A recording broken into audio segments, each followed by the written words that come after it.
Welcome back to Quantum Conversations. My name is Sarah, and today my co-host Carrie Bennett and I are going to be making these complex topics of quantum biology and circadian biology understandable to the everyday person. Thank you so much for tuning in. We ask that if you are listening on audio only, that you take a moment to leave us up to a 5-star review. And if you're on YouTube, leave us a like, leave us a comment. It will help to get the show out to more people. And before we jump into today's topic, just a quick reminder to head down to the show notes and check out my free resources as well as Carrie's free resources. We also do have courses on a variety of topics. If you are hoping to dive deeper, Carrie and I both have practitioner courses available as well for anyone who wants to begin to bring these topics to their clients and help them to implement these strategies into their daily lives. So check those out. We also have a co-taught course called Quantum Fertility that is available that allows people and practitioners to work on their fertility using these principles of quantum biology and circadian biology. Again, thank you so much for listening or watching today's show, whichever one you are doing. And let's go ahead and jump into it now.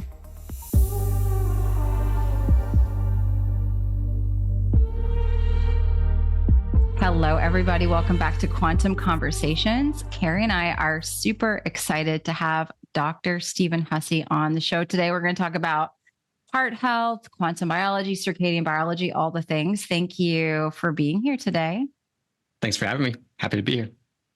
Yeah, it's, I was telling Carrie before we even decided to do this episode, you and I kind of knew each other from I found you when I started doing carnivore back in 2018, early 2019.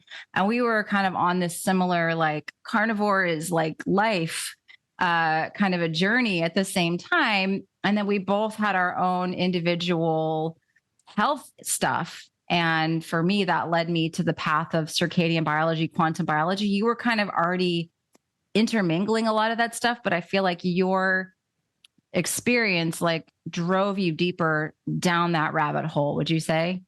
Yeah, definitely. It definitely showed me something was missing. And I wasn't focused on the things I needed to be as much, maybe too much on diet. So yeah, definitely. Well, can you share, for listeners who don't know your story, can you share a little bit about your story? Yeah. So, just going all the way back, I've been interested in health because of my own personal health journey. As a kid, I had all these inflammatory conditions as a kid, just that the doctors were like, oh, here's some steroids, here's some Zyrtec, all this stuff, I had all kinds of inflammatory things and asthma and IBS and things like that, and ended up with type 1 diabetes because of all that, and at age 9. And so I learned over the years that predisposed me to heart disease pretty heavily. That's what you see in the endocrinologist's office, all the posters. Oh, your vessels are going to go bad. And so I just, was interested in that. And, in college, I figured out that I could change my lifestyle, and it impacted these conditions. And I got rid of all of them except for type 1 diabetes. It's kind of collateral damage. And I thought that it was interesting that no doctor said, hey, you can do this and it'll have an effect. And so I was kind of dead set on going to medical school because I had a really good relationship with my pediatric endocrinologist, and that kind of inspired me to do that. But then I kind of got disillusioned, and I was like, well, I don't know if I want to be a medical doctor if that's all they have to offer. So I became a chiropractor, got a master's in functional medicine, which I like to say taught me some basics of physiology, at least the way, they understand it. But yeah, so I just started doing lots of trial and error, lots of, different health strategies. And then despite my best efforts, in 2021, I had a heart attack, a massive heart attack, 100% blockage of the left anterior descending artery, widowmaker heart attack. And at the time I was eating a low carb diet, very animal based. I was going through a ton of stress, probably the most stressful time in my life, and got very stressful news a day and a half before I had the heart attack. And it was news that about a family member that was going through something that, since it was during COVID, none of my family could get to her. So not only was it happening, we couldn't resolve it. We were just sitting around waiting. Is this going to be okay? And day and a half later, I woke up and probably unwisely tried to do the same workout that I usually did, which is a very intense kind of HIIT workout, sprint up a hill, drop and do as many push-ups as you can, do lunges until you fail, that kind of stuff. And then maybe 20 minutes after I finished that, had a heart attack. I should have paid attention to my body at that time, and being under that stress, I probably shouldn't have done that. I think dehydration played into it. There may have been, looking back, there may have been oxalate dumping, which I think is a thing, because looking back, I had blood tests that oxalates were in my urine for the first time ever, like 3 or 4 blood tests, maybe a year before that happened. So I was like, that may have been, it could have been just, a bunch of things that aligned, and here it goes. But the thing is that I had no plaque in my arteries. I had a 0 CAC score. And when they did the angiogram, when I had the heart attack, they found no plaque. They just found a clot that formed in that artery. So, that kind of led me down this path of, okay, what did I miss? Was it just these things that I wasn't able to control in my life, or was there something I'm not doing? And I'd already looked into heart disease quite a bit, but it just expanded what I looked at, and I understand things even more than I did before. And so I was able to add a lot to the book that I wrote in that, and add this story, which makes for a better read if you think about it. But yeah, so it's really, the universe gave you a story. Well, and like, it's this bad thing that it's like, yeah, obviously I wish it didn't happen. My heart's completely recovered, which is also something we can talk about if you want, because, I didn't do anything they recommended, aside from take a blood thinner for 6 months. And after that, I stopped. I don't take a baby aspirin, and my heart's completely recovered. There's also a story of me healing atherosclerosis in my leg, which we can talk about, by not doing any of these medical interventions. But having a heart attack, it was interesting to see, because like once I started talking about that, and I started talking about it pretty much immediately after it happened, all of a sudden people wanted to talk to me. They were like, you've been there, and I see what you're posting, and you're obviously knowledgeable about this. I want to talk to you, because the people I'm usually talking about giving me advice have not been through this. So it's like this bad thing, but it's also enabled me to help so many people, and it's pretty awesome. Very cool. Yeah, no, you have amazing information. Your book is phenomenal. So for people who don't realize, give the name of your book. I'm drawing a blank on the exact title. Understanding the Heart. Understanding the Heart. Could be confused for like emotions or something, which there's some of that in there. But I actually had somebody message me and say that I ordered your book and it came, and my wife opened it and was like, "Oh, you got a book about understanding the heart." And he was like, no, it's heart disease. It's heart disease. You're like, just keep that to yourself. Get your brownie points, right? Yeah, right. No, your story is really, I think I'm going to say cool, because it does come from that first person perspective of, okay, wait a second. I thought I'd inform myself with all the things that I needed to do, but clearly I didn't know everything. And then the acknowledgement of, okay, there's more to learn. And you obviously dove down very deeply, the circadian and quantum biology rabbit hole there. So can you share with people how that influences everything, maybe from blood flow to the propensity to develop atherosclerosis, or wherever you want to go with this? Yeah.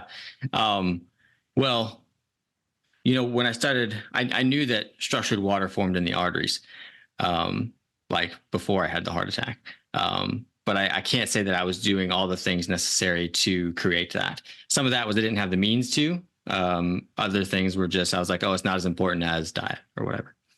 Which is funny. Before we got on this call, we were talking about how it's not just about diet, and maybe even that's not even the biggest thing we should worry about.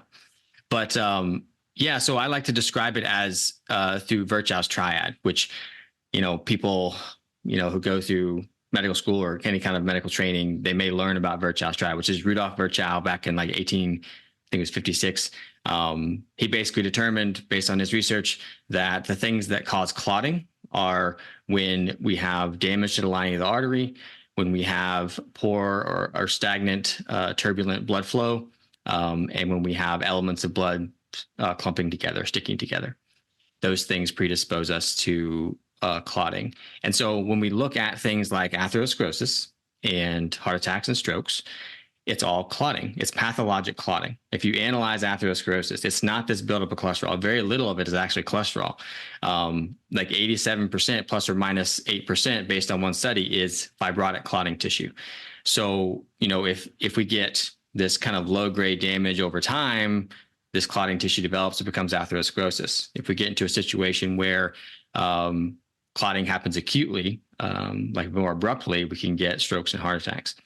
And so they would think, or what we're kind of told, is that we can kind of dilute or interfere with clotting factors in the blood, because clotting is supposed to happen. It's normal at some points. It's supposed to help us with repair of things or kind of patching up things while we do the repair. But if it gets to be excessive, it can cause issues. And so, the normal way that medicine would, thin the blood and prevent clotting would be a blood thinner of some sort, or an aspirin or something like that interferes with clotting factors in the blood. Mm-hmm. But when you look at it from a quantum perspective or a biophysics perspective, you start to see that the structured water in the blood is what prevents Virchow's triad from becoming a problem. And so, Dr. Pollack has shown that structured water does indeed form in the lining of the arteries, and we can build that with mainly infrared light, especially far infrared, but near infrared, red light, any light will do it really. It's just that far infrared is the best at doing it. And so we build that structured water on the artery. And because of, I'm assuming your listeners are well informed, because that it's an exclusion zone, and that the way that it forms creates this barrier, almost impenetrable barrier. There's some small hydrated ions that can get through. It protects the lining of the artery. And we see that. We look at infrared sauna studies. They show that the endothelia does repair itself and heal, produces more nitric oxide and becomes healthier. And so that's Virchow's triad number one. We've protected the lining of the artery if we build structured water. And then Virchow's triad number two is poor stagnant blood flow. And we know that Dr. Pollack has shown that the structured water in a tube makes blood flow, or makes fluid flow. And, the blood is about half water. And they've actually shown that when you euthanize a chick embryo, stops the heart, but they can put infrared light on the system and the blood continues to flow. Mm-hmm. So a pumping heart is not necessary for the movement of blood, and it prevents any stagnant blood flow. And then the third one. Can I say something really quickly? Because that's such a key one. It's like you said, this turbulent blood flow. What I like people to realize is almost imagine how the blood flows in a vortex, a reinforcing vortex. The vortexes are self-reinforcing. That's how we're designed to flow our blood. And as that exclusion zone water is forming, we're ejecting a proton, right? And that proton ejection helps to spin the blood to organize the flow. So you can imagine if you don't have that self-organizing flow, that blood has no choice but to be turbulent, right? Mm-hmm. And so, this is really, really key what you're saying here. I don't want people to overlook this. Like, this is extremely important when it comes to that flow. Yeah. And once those protons get moving, they tend to like to keep moving in the same direction. It's like train cars hooked together, and it's just this momentum is created and it keeps going. And then along with the elements of blood, which we're about to talk about, but also too, like when we do get atherosclerosis, like I don't think narrowing of an artery or rupture of plaque in an artery is what causes a heart attack. And I have my reasons for that we can talk about. But the way that is relevant is that, like, if you have a rock in a river and water's flowing past it, it eddies on the other side. So if there's this atherosclerosis there on the tube and there's blood trying to go past it, it's going to eddy, and that creates more stagnant, turbulent things right there. It kind of sits there for a minute, and so it's keeping it moving by keeping the structured water formed in the blood, and keeping things moving prevents that from becoming as much of an issue. So it's especially important if you've got a CAC score of something. And then the last part is that structured water also forms on the elements of blood, since they're all biological surfaces. And we have direct evidence, from literature that's showing red blood cells and lipoproteins definitely have a zeta potential of structured water around them. And that gives them a negative charge, and like charges repel each other. And so that everything stays evenly spaced, but also kind of connected because there's protons in the middle. So they're kind of connected to the protons, but then everything just moves along like train cars, right? And keeps that momentum. And so, but it also keeps things nice and evenly spaced and not clumped. So, you can measure that through a erythrocyte sedimentation rate, and how likely things are to clump through that test. But so that's the three right there. So when you think about it that way, and you think about the main pathologies of heart disease are clotting, and those are the things that prevent clotting. Is it that we're eating the wrong diet that's driving heart disease, or is that we're removed from the sunlight and the earth and moving our bodies and positive emotions and all these different things? Like, which one is it? And to me, it's more the latter. Oh, I agree. Because our modern environments are completely missing infrared. If you are indoors working all day or just indoors, period, and you've got overhead lights on, not only are you devoid of this infrared, but you're also shutting down cytochrome 4 with blue light and non-native EMF and these other things that we're constantly surrounded by. And so, I mean, I think these things are definitely contributing to the heart issues. Can you speak, because I know Stephanie Seneff speaks on this. Do you speak to sulfate at all? Yeah, I think I talk about that in my book, and I like her theory, but I just don't think it's the complete whole theory. You know, I think that there's cholesterol being needed in the lining of an artery is a thing, and a lack of sulfate not allowing it to be there, and then the body depositing it there. But I don't know how I feel about that exactly, because when you analyze atherosclerosis, there's not much cholesterol there. So maybe initially it's there, but eventually it's all replaced by clotting tissue. So it, just like the body uses cholesterol for so many different things, it uses it in that process too, but it's not the driving force. And I do think that process is more likely to happen if you're lacking sulfate. So no, I agree. I really think in less than sulfate status, I think glyphosate is a prime driver for many reasons, but in this particular case, in terms of it really impairs that enzyme. If you want to speak to that ENOS enzyme, which is an enzyme that helps to either widen the blood vessels and create more liquid in the blood if it's needed, and or gel, right? Allow the body to have the appropriate gelled status. And if that enzyme's not working appropriately, you can imagine that all of a sudden we got blood that's not responsive to the appropriate signals anymore. And I mean, if you can't vasodilate, look out. That is right there a recipe for. Yeah, and I didn't even think about that too. Like when you constrict the blood vessels, there's less surface area for EZ, meaning less charge, meaning less blood flow. Even though you're trying to create it, because it's trying to create this narrower thing to flow, just like you put your thumb over a hose and it flows out faster, but it still means less charge in there. I didn't even think about that. Yeah. It's just, I mean, there's a lot of things about our environment. And I would say lack of sunlight plus that particular toxin exposure when it comes to the cardiovascular system is really goes hand in hand to give you that, like you said, that triad right there. Yeah. And, and that's just, again, one of the toxin exposures that we're getting, because toxin exposure, there's lots of different studies, whether it's heavy metals, whether it's endotoxemia, everything is heavily associated with higher rates of atherosclerosis, and they're all just stealing charge. They're all just stealing exclusion zone while they're preventing that from happening in the bloodstream, and that's leaving it vulnerable. I was going to say, is that the chicken or the egg? Right? That's exactly it, right? Is it there because we don't have exclusion zone water and it's allowed to then be there, or is it actually damaging the exclusion zone itself, and not, is it essentially diminishing the charge? I don't know. I don't know the answer. Just an interesting thought. I know that with clients and stuff who have a lot of dental stuff that they can't necessarily take care of right away, or it's going to take time. I'm like, okay, well, you're in the short term, build as much structured water as you can, because that's going to help protect it. And in the long term, fix the dental stuff to get rid of the endotoxemia so that stops happening. So yeah, it's a kind of chicken or the egg. Yeah. Interesting. So let's, if we're cool with going to some really practical steps, because, people are going to want to know what sunlight, what infrared, how long, how frequently, so let's talk a little bit about the relationship with sunlight, with infrared, and we can maybe you can give us your favorite sources of infrared. Yeah.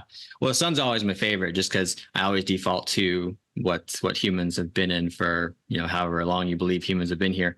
But that's a whole nother topic. That's another podcast. Yeah, another podcast. But so that's always the default. I always try and get as much of that as possible. And, if we're looking for higher amounts of infrared, we're looking at sunrise and sunset.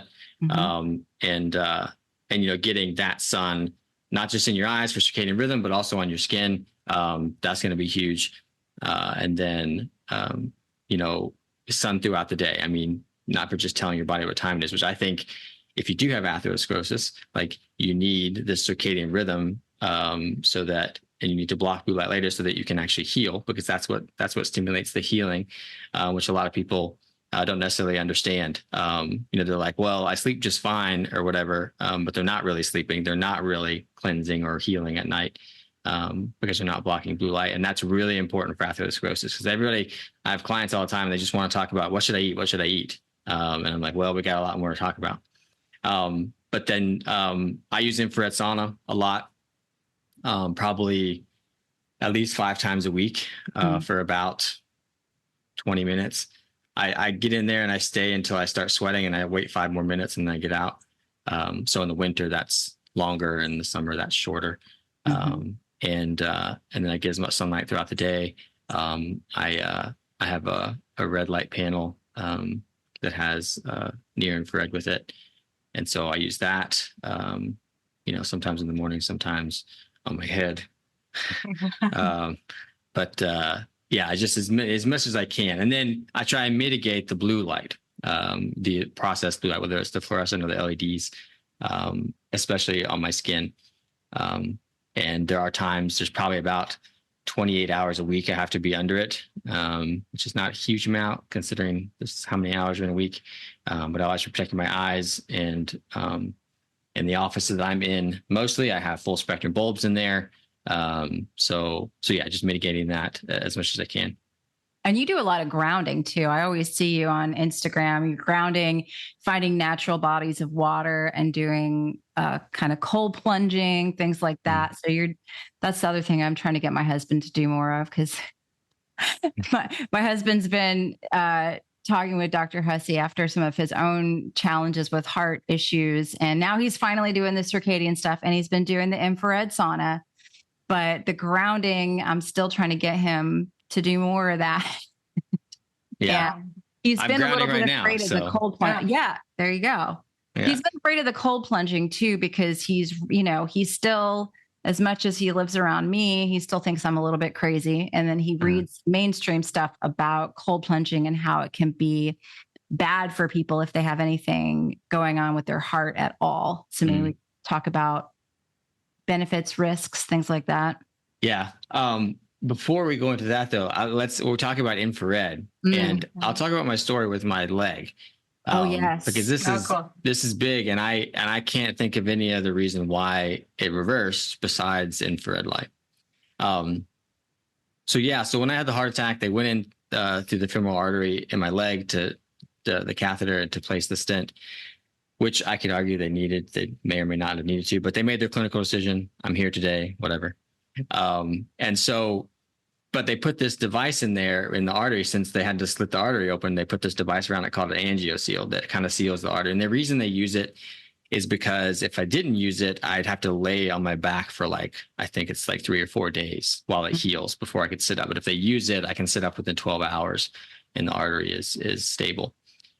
So for people in the hospital that would have an issue with laying in bed for that long and getting sores or clotting or whatever, it's a big deal. For me, it may not have been a big deal, but they used it. And anyways, so if the lumen of the artery is here, the angioceal part of it sits here. So we just talked about water flowing past something and eddying on the other side.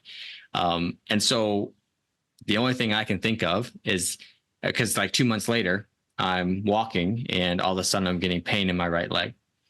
And I try and run, can't do it. Try to play soccer, extremely painful. I can't hike, can't snowboard because my leg hurts. And I was like, what is this? Compartment syndrome? Am I just that out of shape because I didn't do anything after the heart? What happened? And it's only one leg. And eventually found out that I had developed atherosclerosis in an artery in my thigh.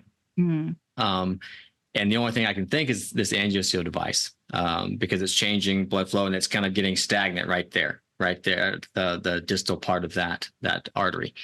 And I tried to talk to the vascular surgeon about that, and he was like, no, it's not that. And I was like, okay, the morning I had the heart attack, my leg was normal. I ran up hills, I did lunges, no pain whatsoever. Month and a half after first time I started to do some decent walking, my leg hurts. And the leg that you intervened on, what else could it be? And I said, can you take those things out? And he was like, we could, but then you have to lay on your back for however long. So you have to cut the artery. So they wouldn't take it out. And so I was just like, okay. And he was like, we don't want to intervene And it was 75 to 99% blocked. Wow. That's what the testing showed. Wow. Which was a pretty severe. I mean, I couldn't walk to the airport without pain in my leg. Wow. And so they decided not to intervene because I could do my day-to-day things. I couldn't do the things that I liked, like soccer and snowboarding and stuff. But they were like, when we start intervening, they don't get better, they get worse. And I was like, well, then why are you intervening then? But so I was like, okay. And so that's when I really started. I mean, I'd already started doing sauna after the heart attack. And then I was like, okay, I'm going to do more. I'm going to do grounding. And that's what I did. I got plenty of sunlight. And so a year later, well, 3 months after the heart attack, my echocardiogram was normal for my heart. And then a year later, they did the testing again, and it was 50% blocked. Oh. And the vascular surgeon literally said, well, we can't say these things that's better because we don't see these things get better. And I was like, well, they actually, the technician came back in and said, we're going to scan it again because we don't know. Well, that was weird. You know, and they scanned again and got the same result. Then a year later, came back in, it was normal. The artery was normal. And the vascular surgeon never said it was normal. He never said that, but the technician was like, it's and so, and then a year after that, which is just back in May, I got it again, it's still normal. Wow. And I can do what I want. And I got the suspicion that it was normal because I played soccer and I was like, oh, I can do this. So the only thing I can think, and there's no like formal study or any control or anything like that, but I added way more infrared light and to my protocol. And I assume that if I stopped doing it, it may come back because that device is still there. But I don't know. I'm not going to stop doing it. And that's really in the form of your 20 minutes a day, give or take, of sauna, right? And then natural sunlight. And then natural sunlight and grounding. So yes. You know, I got all the things. I spend as much time outside as I can. I got grounding mat I'm standing on right now. I got grounding sheets. As much as I can. I try and be grounded. So Carrie, what is the biggest thing you would say with people and red light therapy panels that doesn't get talked about a lot? So many people talk about how inconvenient it is to kind of set them up. And sometimes they just want to put them directly on their body, and you really can't because of the non-native EMFs. Yeah, exactly.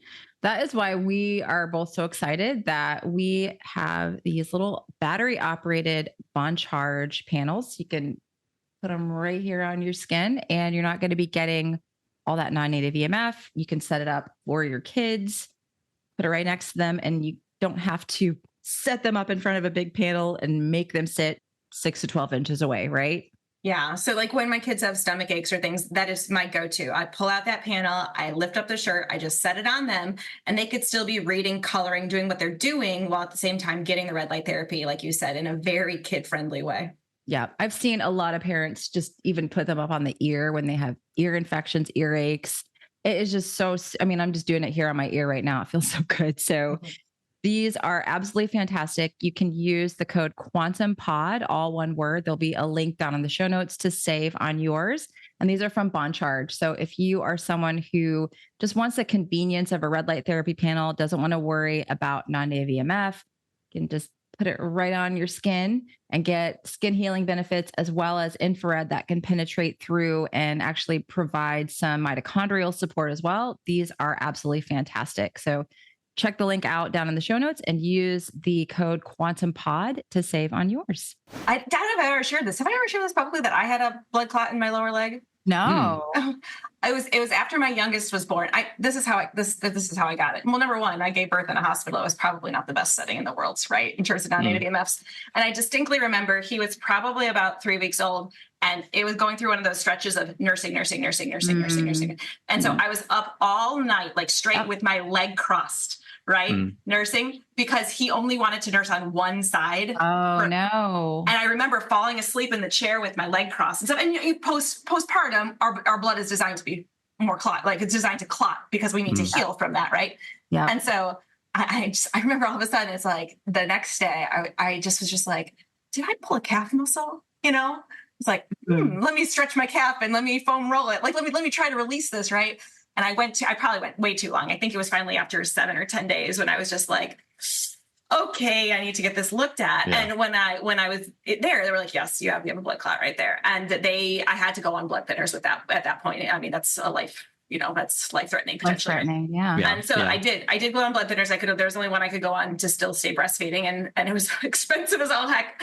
And I had to get my blood test all the time. But anyways, long story short, they were like, you're going to be on this for 6 months. Right. And I'm like, at like $800 a prescription, I can't, like I had to inject myself twice a day. Right. I was like, I love my child and I want to still breastfeed like this. It's crazy, And so I was like, I'm going to see if, knowing what I know about circadian health, because I was really steeped in it at the time. I was like, in basically red light, infrared, and earthing. He was born in June. So it's like red light, infrared, earthing, blah, blah, blah. By the beginning of September, they were like, you don't need these anymore. I was like, hallelujah. Yeah. Right. But it went away. It resolved itself so beautifully. Everything healed. The clot dissolved. Everything went, everything checked out beautifully. I've never had an issue since. And I know all this sunlight stuff is exactly what allowed that to happen, because they were just like, be prepared for 6 months. Yeah. And people, because I talk about this, and the things I like to point out is that after the heart attack, I did not change my diet. It was exactly the same. I still ate low carb and very high animal foods.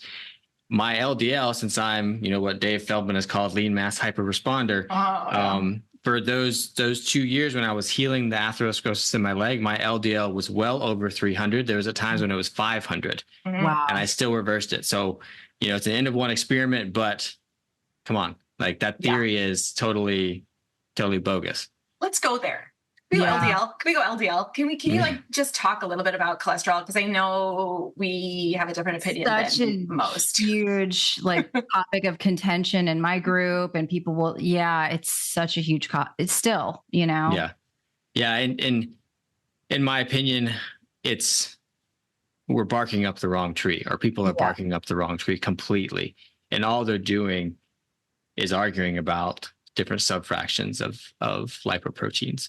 And I love Dave Feldman. I consider him a friend, and I think he's doing great work that's going to help us disprove to mainstream this theory. I wish he paid more attention to the things I talk about, he and Dr. Norwitz are doing a bunch of stuff right now, right? Yeah. And quite frankly, their work has shown us that, and it's still preliminary, but it's shown us that the amount of LDL, just like in my case, doesn't dictate whether not someone's going to have atherosclerosis. And that really what lipoproteins, measuring lipoproteins in the blood can tell us is what you're metabolizing at the time. Are you metabolizing more glucose or more fats and making ketones? Because if that's going to dictate what's higher, right? And then you can also get some,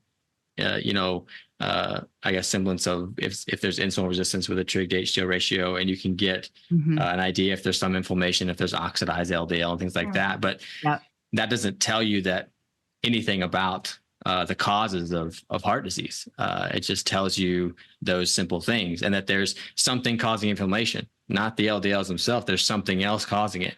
We have to investigate that. There's something else causing insulin resistance, and very likely leptin resistance, which is probably light, and those types of things. And so, the whole backstory of cholesterol, kind of in and of itself, shows us that it was never based on any real good science. It was largely based on what was best for the pharmaceutical companies, and because they had a drug that could lower it. And so the lower the recommendations for what your LDL should be, the more people would require a drug. And so that was very profitable for them. And now I think they're seeing the writing on the wall, and they're starting to back away from it a little bit, because there was a study that just came out recently that redefined the guidelines and said, a bunch of people aren't going to need these drugs, but now they're pushing Ozempic and things like that. They're like, this is metabolic. Now we're going to push this drug. But drugs are never going to be the answer. But like, in my opinion, measuring cholesterol has just been a giant distraction from the actual causes of heart disease. There's never really been any evidence that it's linked to more heart disease, more heart attacks, more strokes, anything like that, unless the evidence has been tampered with and they mess with statistics and things like that. Which is not unheard of, right? No, it's probably mostly that way. So if anyone's interested, the book that I've read that I love is great cholesterol con or the cholesterol con. I think that's, is it Malcolm Kendrick or Kendrick Malcolm? I'm drawing a blank, but that's a very interesting one too, to add to this list in case people want to get some books to read on this and inform themselves a little bit more about what's going on. For sure. Yeah. It's just a totally different, totally different paradigm, totally different view. And because I see it all the time, people come to me and they're like, they got their blood work in their hand and they're just looking at it and they're like, so what do I do about these numbers? And I start explaining to them what they need to pay attention to. And I just see them like put the blood work down over here. And they're just like, now they're engaged and they're listening and they realize it's not about that. And that testing is really just creating fear. And if you don't have the background information or the strategies or the knowledge, to know what to do, regardless of what that says, then you are in fear, right? You don't know what to do. And so like one of my favorite quotes is, the test of a first-rate intelligence is to hold two opposed ideas in the mind at the same time and still retain the ability to function. And which means that you could think, like I could think, oh, cholesterol contributes to heart disease, or it doesn't. It doesn't matter because I know how to prevent it with light and lifestyle and things like that. So when you learn that, you get that first-rate intelligence, so to speak. You can say it does or doesn't. It doesn't matter. You still know what to do. You still know how to live your life. Yeah, no, exactly. This stuff that we lay as the foundation here, it's empowering because we're not just talking about like what's best. This is through the lens of cardiovascular health. But as you know, Stephen, as you know, Sarah, right? This is across the board, regardless of what you're dealing with, right? This is just general human health support strategies here. And yes, one of the side benefits is having good cardiovascular health and support with this. Which is why I love this. This is where I want to just shout from the rooftop this stuff to everyone who will hear, because of how it's not just so myopic and let's treat MS, let's treat hypertension, let's treat, right? It's across the board. Yeah. Whatever someone might be diagnosed with. And so, somebody asked me recently, like, how do you have all this time to investigate all these separate topics? And I'm like, I'm not really. I'm just using the same things to explain everything, because I wrote about, talk about heart disease. I talk about type 1. I just wrote a book about pain. I wrote that article about the COVID injections, and it's just like, I'm all framing it with the same things. And it's just helping me explain. I'm seeing the explanations of all these observations through the same topics, Yeah, totally. That's another one that can destroy that gelled water that we don't necessarily want. I don't know if we can go into that here, but but that's just people be aware. People might want to be aware about that. So, so where else do we want to go? We got a couple more minutes left here in this conversation. I had a question about, so CAC scores, like you mentioned that yours was 0 and then you had this heart attack. What about someone who does have an elevated CAC score? Like, does that put them at more risk, or what is your viewpoint on that sort of thing? Yeah. That's a good question. And I have a good answer. So, there's a lot of CAC scores that are very popularly done. And now they're doing more like these clearly tests that are actually measuring not just hard calcified plaque, they're measuring the soft plaque as well. And, they're all fascinated with the testing. Let's get the testing, but none of that tells you what to do or why it's there in the first place. Which is what I'm interested in. And so I'm going to kind of lay this out there based on what I found. So you could have stenosis or narrowing of an artery. It could be hard or soft plaque. Soft plaque just means that the body hasn't decided to calcify it yet. It hasn't been there long enough, or for whatever reason it decides to calcify. It could just be lack of K2. I don't know. But it's there and it's creating turbulence because things can't flow as well. And that stuff happens from damage to the lining of the artery, from damage to structured water, damage to the glycocalyx, damage to the endothelia. The body says, okay, maybe we're insulin resistant. We can't repair this very well. Okay, we got to do something else. Use some spackle clotting tissue, boom, put it on there. That's kind of the process of how it happens. And that's how this develops over time. And there are many, many things that can contribute to that damage. Toxin exposure, stress, endotoxemia, it goes on and on. EMFs, all kinds of stuff. But when that happens and we start to get this gradual narrowing of an artery, the research of Giorgio Beraldi shows us that anytime that artery gets to about 60 to 70% narrowed, the body will build collaterals around it. So it'll bypass it itself because it's not flowing well through here. So it'll make new blood vessels to go around it. And what dictates how well those blood vessels form is optimal flow. So again, infrared light getting optimal flow. Same thing that dictates what the formation of the heart and vascular system in an embryo is flow, proper flow. So, but when these collaterals form, they fully compensate. Now, sometimes they compensate the heart enough that the person just doesn't have chest pain or whatever, or keeps you alive, but maybe it's not the most optimal. And then there's cases of people with 100% blockages of an artery running marathons because they have enough collaterals to do so. Wow. So it can be very robust in doing this. But the point is that, if you, the theory is that you have this stenosis of an artery. Oh, and that's, especially if it's a soft plaque, it's a threat to rupture. And if that gets inflamed and part of it ruptures, it forms a clot, and that causes a heart attack. That's what blocks things initially, or I guess the end game of that.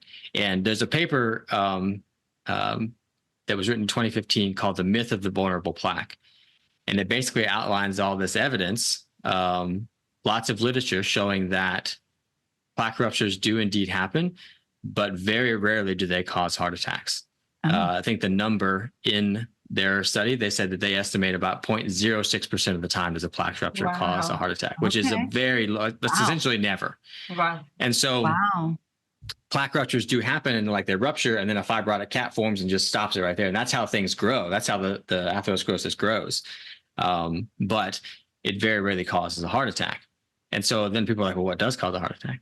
Well, if you look at the other side of that, is that if we look at the evidence for bypass surgeries and stent placement, elective stent placements, like not when you're having a heart attack stent placement, but like when they go to angiogram, like, oh, you got a 70% blockage, we're going to place a stent electively. If you look at those studies, the long-term outcomes of those studies show that there's no benefit. Really? Whether you have those procedures or not, your likelihood of having a heart attack is exactly the same. Wow.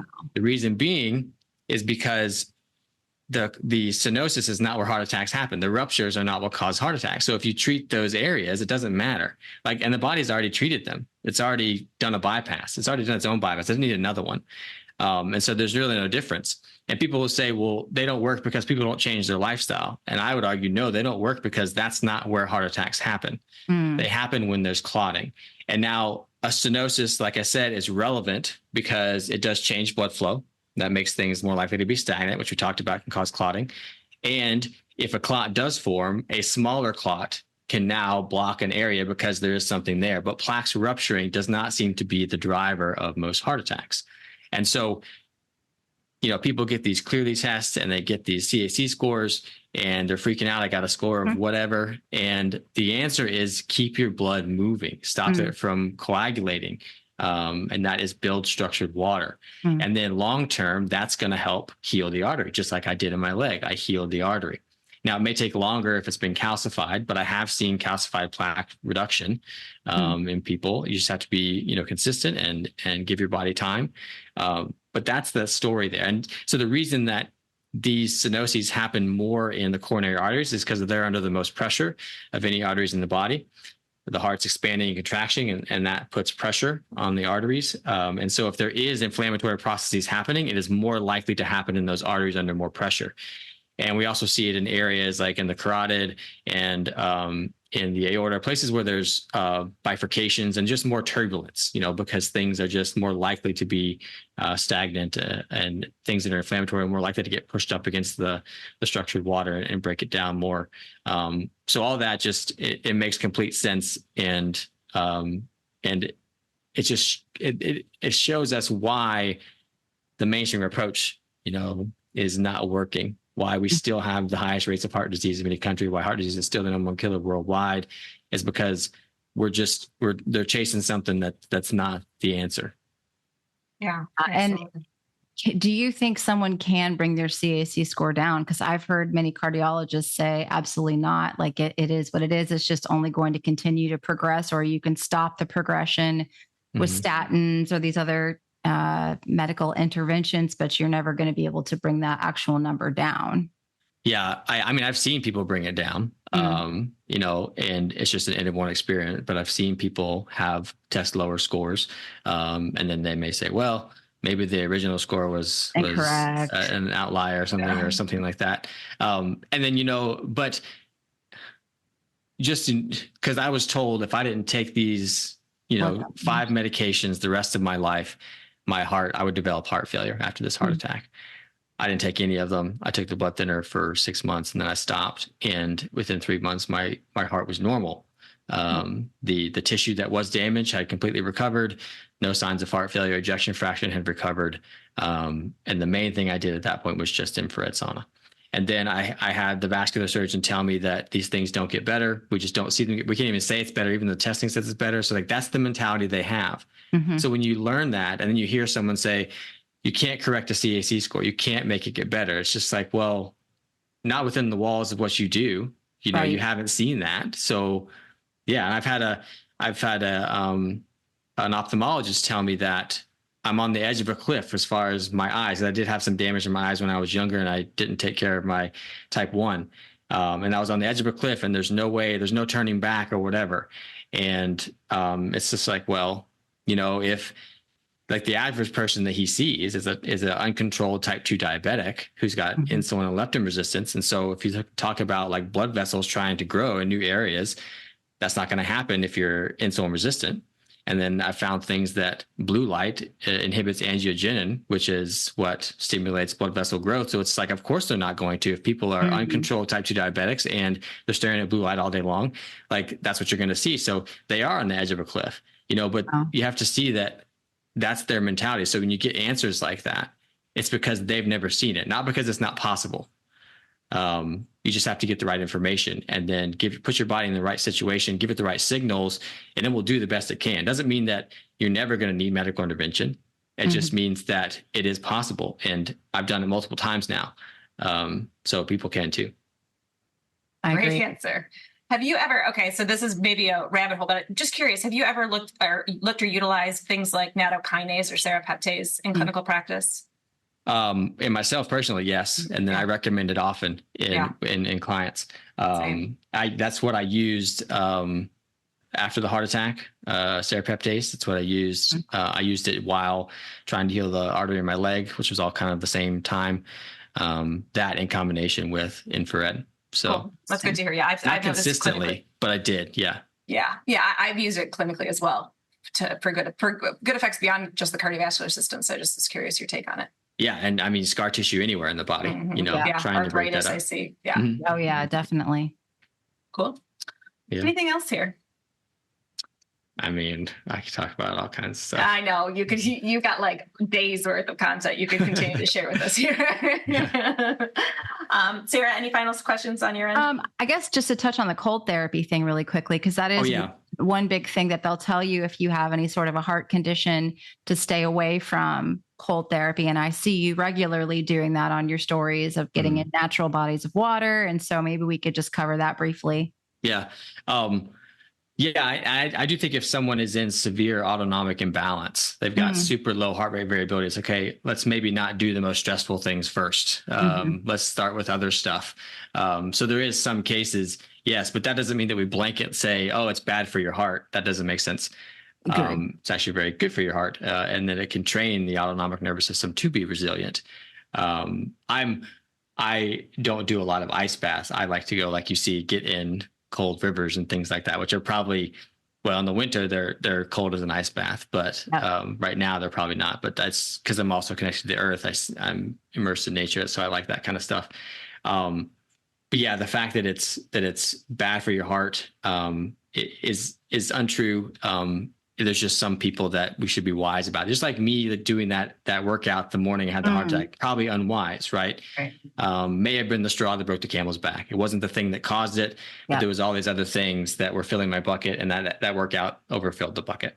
And so yeah, but the idea though with that, and this is a point I'd like to make, is that I don't think that heart rate variability, which is this measure was thought to be measure of autonomic balance. I don't think it's a measure of autonomic balance. I think that it's a measure of coherence. And how coherent you are is being communicated to your brain, and that's dictating the autonomic signaling to your body. But the coherence that your body is experiencing, whether that's from external signals or internal communication signals, your heart's picking up on that. And because your heart's the organ that senses all that, and it's relaying that information electromagnetically and neurologically to the brain. The brain is responding by saying, okay, we need more of a stress signal, less of a stress signal, whichever. And so when you're measuring heart rate variability, even though it's called heart rate variability, it's not necessarily measuring autonomic signaling to the heart. It's measuring coherence. So that's why I think lots of therapies that are, targeted toward like autonomic balance, I oftentimes don't see much effect on heart rate variability. I would want to do more coherence creating things, which is like EMF environment, get in contact with the earth, circadian rhythm, break up scar tissue, increase cellular communication, all that kind of stuff. Like that's what I've seen more benefit. And I actually had like the leading chiropractic researcher tell me, we're actually finding out that we're actually seeing that heart rate variability is not the best indicator of autonomic balance. And I was like, I know. But then I didn't get a chance to ask her why. What did you see specifically? Mm-hmm. So, but I'm going to follow. I was speaking with her in Colorado later this year, so I'm going to ask her there. But I like to make that connection for people because of that, how it's named heart rate variability. How do you feel like is the best way for someone to monitor that? What have you seen with the different devices and things like that? Well, first of all, I don't like to be neurotic about it or obsessive about it. Thank you. Thank you. I do not wear my Oura ring all the time. Occasionally I'll put it on for a week. Yes, that's what we both do. Totally what we do. On airplane mode, like every now and then. Just like when you get it, it's like really important to learn your baseline and know where you're at, and then don't obsess over that number every single day in and day out. Mm-hmm. But as far as devices go, I've seen really impressive data from Garmin devices. Really interesting, like really kind of live data. And I spoke in Norway back in September last year, and there was a physician there. I think he's a cardiologist, named Dr. Torkel, and he was really into it. And so he's got a book. I haven't read it yet, but I'm going to. He's really into like all the measuring and stuff. I don't like having as much EMF on me all the time. And as long as I have the baseline, which you can turn the Oura rings, signaling off. Yeah. But get your baseline. And then if you're going through something and you're like, something's off, like, okay, let's throw it on for a week. Let's see where this is at. Things like that. But there's lots of different devices, some more accurate than the others, but the ring is good. Garmin devices are good. I also find that there's a lot of individual variability in terms of what your baseline is. And I see people who have quote unquote high heart rate variability, which we would say, oh, that's good. Yet they're in the throes, like the depths of some sort of chronic illness journey. And so it's not this idea that, oh no, I'm only 50 and so-and-so is 90, right? It's like finding your current baseline based on your stress state, based on your health state right now, and then notice the deviations, the things that improve it and the things that decrease it. And I tell people like, it's not about having a certain number. It's about your ability to handle a stress at that number, so whatever that number is for you, because mine's fairly low. Like if you look at it, it's like 30 or something like that. And it goes 20 to 30. So with people say that's really low, but if I can handle stress at that number and recover, then that's good enough for me. Same as like, it's similar to like trauma. Trauma is not dictated by how bad we see the trauma as from the outside. It's your body's ability to handle that trauma at the time dictates how traumatic it is to you. Same kind of thing. Yeah, totally. No, I appreciate that. Thank you so much. Yeah, I think that's where people get caught up in the HRV conversation is like, oh, this number, my number is low compared to so-and-so who's got like a 90. But it's all subjective, right? It's all based on like, don't get hung up on numbers and don't obsessively track either, because that's probably going to make your numbers worse, I think. Yeah. And focus more on your environment, Yes. It's just like the lipid panel. Don't focus on that. Don't treat that. Don't treat your heart rate variability number. Treat your environment. Change it. Right. Because if we, again, go back to that standard medical model, we're just going to move to suppressive drugs, which we're not going to fix like how their body is still going to be responding to that thing in the environment that created the issue in the first place. But now there's a suppression. So we're going to create other issues. Yeah, exactly. So can we just end with sauna really quickly? Because I'm in our community, and I've seen, being in Michigan, right? I love my sauna. I've seen so many people in, especially these farther northern latitudes, that really rely on sauna therapy, especially in the winter months, in order just to continue to feel really good all winter. And I know I wouldn't ever want anyone to bathe their body in high amounts of non-native EMFs, but do you feel like the benefit of the sauna session outweighs the potential for some EMF? Yeah, and I think it's person dependent too. Mm-hmm. So if I got someone who comes to me wanting guidance with, say, heart failure, and they really don't have the ability to get out in the sun or for whatever reason, whether it's just a really cold climate or something like that, I'm just like, okay, you need a sauna. And you're probably going to get some EMF from it, but yes, in that case, this person, the benefit definitely outweighs the risk. And then for someone who, like me, who is generally healthy and tries to do the best they can and no real health issues at the moment, then, I'm trying to get the lowest EMF sauna I can. Mm-hmm. And that's the most important for me. And so I feel like the one I have is one of those, because all it is 2 little heaters in the bottom of it. There's no wires running through it to all these panels. There's no fancy electronics. There's no stereo in it. There's no extra lights. It's just 2 little heaters. And I actually had a building biologist come and test my, exposure to different voltages and things like that while I was in it. And we found like different positions I would get in that made it better. And like my feet were on the heaters, it was way more exposure than if they were in the middle off of them, which makes sense. So yeah. But all mine is just one cord that goes right to the 2 heaters. And that's the one I use and I like. But in the summer, if you just go outside, you're sweating an infrared light. That's what I was telling Carrie. That's my routine, is like lay out in the sun in the yard, get my grounding, then head into the infrared sauna. All I need is like 15 minutes. I'm pouring sweat, and then hop in the cold plunge, and then do red light therapy, and then eat seafood, and then levitate.